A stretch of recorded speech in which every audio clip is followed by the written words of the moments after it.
if what happened a year earlier was bad, dying in itself is not a good thing, what happened that day was 1,000 times worse.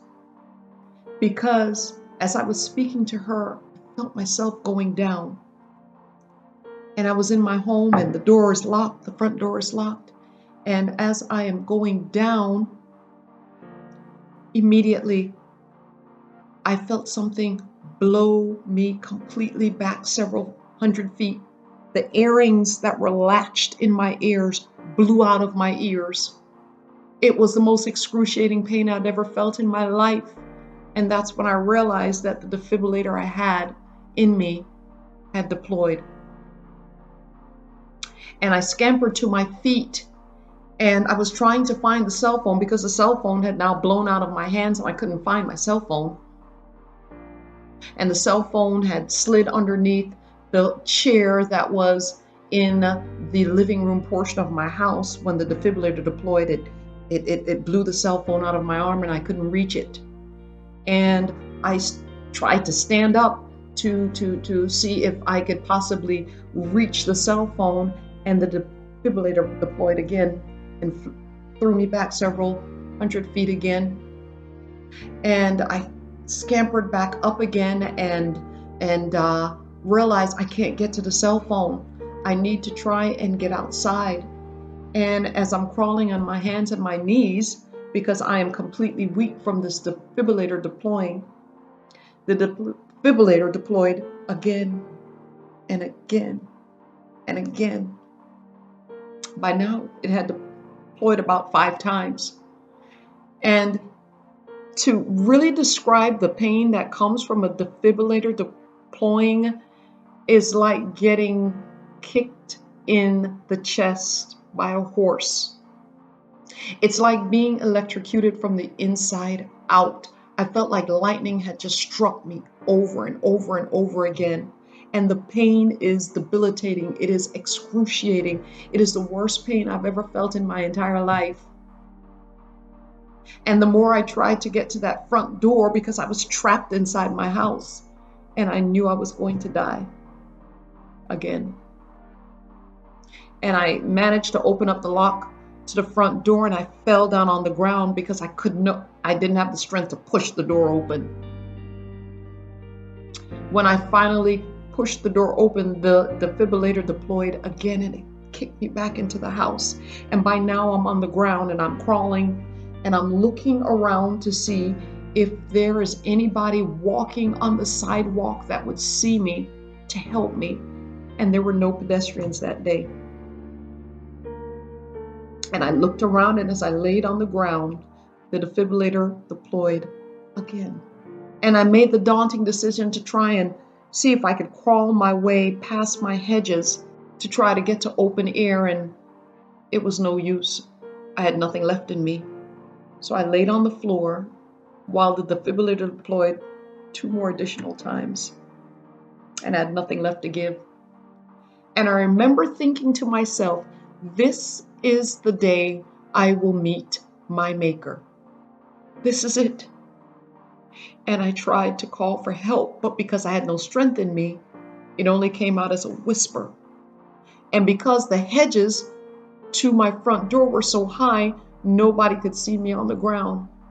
So my door was wide open, and as I'm laying there on the floor dying, the defibrillator deploys again. By now it's about 8 or 9 times it has gone off. Humanly speaking, nobody can take that. I said, help, God, help me, help, please help. And out of nowhere, my neighbor appeared by my front door. He said, I heard help.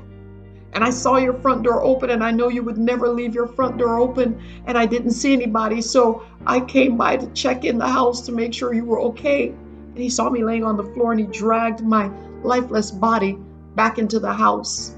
And as he's calling 911, his phone goes dead, and the defibrillator deploys again.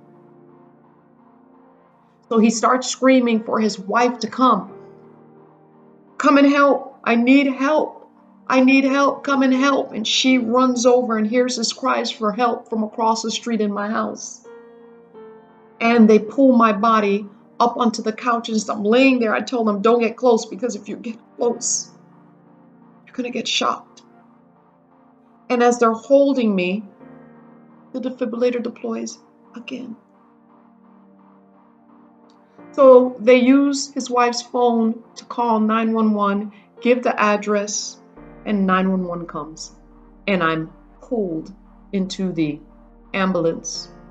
And as they're checking my vitals, and I am pretty much lifeless, and there's nothing left, I've called out to God 1,000 times. Help me, help me, help me, help me, help me, help me. The ambulance attendant asked me, what happened? I said, my defibrillator deployed. He said, how many times? I said, 11 times. He didn't believe me. He said, can you repeat it? I said, 11 times. He says, no, ma'am, we need to know how many times it really deployed. And I said, it deployed 11 times. And they get me to the hospital. And what happens at the hospital is worse than what happened at the house. Because by the time I get to the hospital, they're trying to bring my heart rate down because my heart rate is racing to a point that is deadly. And so the doctor tells me, look, in order to stabilize your heart, we're going to have to stop your heart completely. So they inject a medicine in me, and he tells me it's not going to be pleasant. And I'm going to hold your hand as we stop your heart. And folks, I could tell you this. I knew when my heart had stopped. I made a conscious decision that I wanted to die with my eyes closed. And so I closed my eyes as they injected me with the medication. And I had an out-of-body experience like never before. I knew when my heart had stopped because I could see everything that was happening around me. I could tell you what was happening outside of the curtain. I could see my sister-in-law and my neighbor outside the curtain. I could hear the doctor. I could see one looking at the monitor, and I could hear them say, it's coming back up again. And my eyes were closed the entire time, and I could tell you everything that was happening. And the minute my heart came back to, they said, it's going back up again. And the doctor looked at me and said, we're going to have to stop your heart again. And the exact same thing happened all over again. And it was a horrible experience. My season has been a long one. To speak of the things that occurred in the hospital, the things that God has allowed me to go through, is unimaginable. But it was for a purpose. While at the hospital,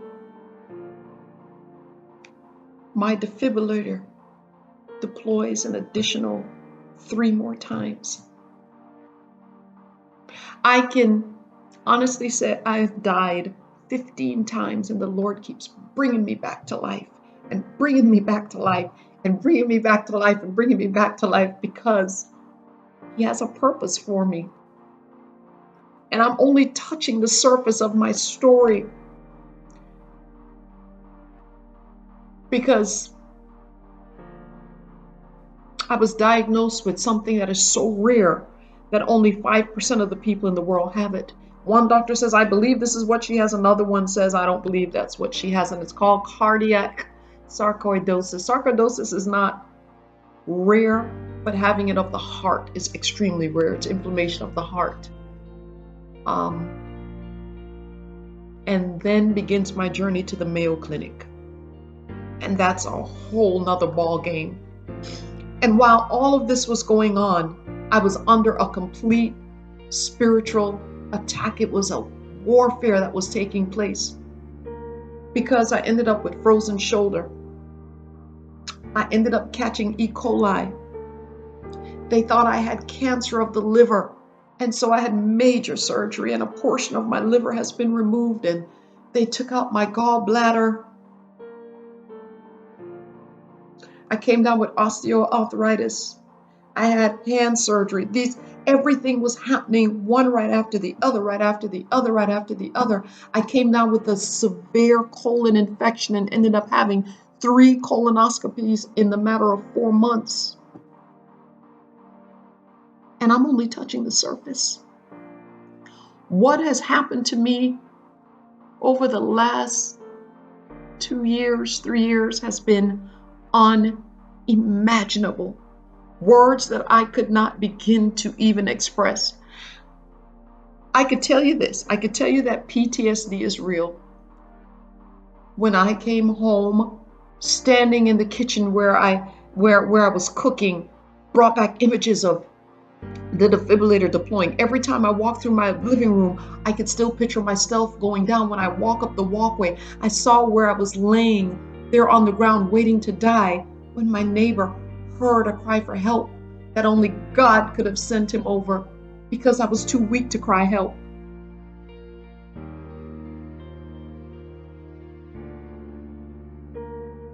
I don't understand why the Lord allowed what He allowed, but I do know it's for a greater purpose. And my anthem during that season became Exodus 14, verse 14. The Lord will fight for you. You need only to be still. It got so bad that I had to go see a counselor, and my master's is in counseling. So just imagine the counselor seeing a counselor. But you have to do what you have to do. I found a wonderful Christian counselor that spoke life through the Word of God back to me. But it's been a process. And a lot of people would ask me, Petre-Ann, what happened? We heard you weren't well. What happened? And I could not bring the words to talk about the things that has occurred over the last 3 years. And you've only heard a small portion of it. So I decided for my healing, I needed to write. And I began writing and I began writing. And I ended up writing a manuscript. And I said, Lord, whoever reads this manuscript, may you help them as you have helped me. May they learn that they're not alone in the struggle. May they know Exodus 14, verse 14, the Lord will fight for you. You need only to be still. The Lord will fight for you. You need only to be still. And being still can be hard. So out of my pain grew this manuscript. And so I took the time to write my story down because somebody needed to hear that the Lord will fight for you. You need only to be still. And I ended up writing a book, Beauty for Ashes, Experiencing Peace in the Midst of Life's Storm. And it goes into detail every single thing that occurred during a time that I could no longer speak. I couldn't tell you what happened because it was that bad. But I know the Lord is faithful. I know the Lord is faithful. And I just want to end with this and encourage somebody.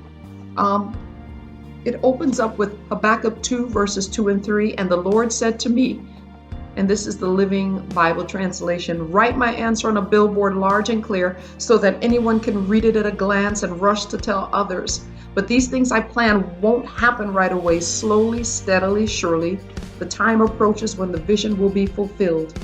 If it seems slow, do not despair, for all these things will surely come to pass. Just be patient. They will not be overdue a single day. The Lord has been faithful to me. And His rescue was right on time.